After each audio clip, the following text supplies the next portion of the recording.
एक व्यापारी व्यापार करने के लिए एक शहर से दूसरे शहर जाता था। बीच में रेगिस्तान का कुछ इलाका आता था।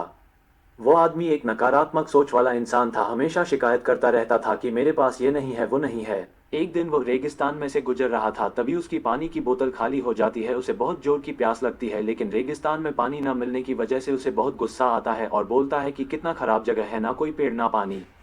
तभी आसमान की तरफ देख करके कहता है कि भगवान, ये कैसा जगह बना दी है आपने। अगर मेरे पास में बहुत सारा पानी होता, बहुत सारे संसाधन होते तो इस जगह पर हरियाली कर देता, बहुत सारा पेड़ लगा देता। वो आदमी ऊपर देखकर ये सब बातें कह रहा होता है और ऐसा लग रहा था कि जैसे ऊपर वाले से जवाब का प्रतीक्षा कर रहा हो कि भगवान कुछ कह दे। अचानक एक चमत्कार हुआ। वह जैसे ही नीचे देखा, उसे अपने आंखों के सामने एक कुआं दिखाई दिया। वह पूरी तरह से घबरा गया।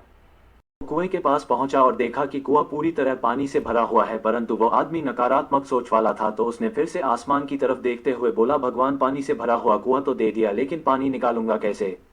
तो इस बार जब वो नीचे देखा तो फिर से चमत्कार हुआ। उसे कुएं के पास रस्सी और बाल्टी दिखाई दी, लेकिन आदमी फिर से ऊपर देखा और बोला, भगवान, अब इस पानी को ले जाऊंगा कैसे।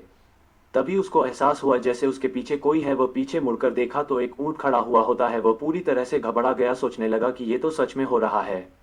मैंने बातों बातों में कह तो दिया, पर अब मुझे यहाँ हरियाली करनी पड़ेगी और पेड़ लगाने की जिम्मेदारी लेनी पड़ेगी।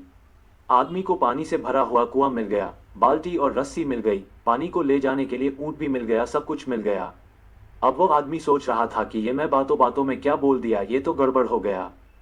अब वो तेजी से दौड़कर भागने लगा। वो भाग रहा था, उस जिम्मेदारी से बच रहा था। तभी एक कागज उड़ते हुए आया और इसके शरीर से चिपक गया। उसने जब उस कागज को देखा तो उस पर लिखा हुआ था कि मैंने तुम्हें पानी दिया, कुआं दिया, रस्सी और बाल्टी दी, पानी को ले जाने के लिए साधन दिया, फिर भी क्यों बचकर भाग रहे हो। उस आदमी को लगा कि मेरे साथ पता नहीं क्या हो रहा है। वो दौड़ते दौड़ते रेगिस्तान को पार कर लिया, लेकिन उस रेगिस्तान को हरा भरा नहीं बनाया।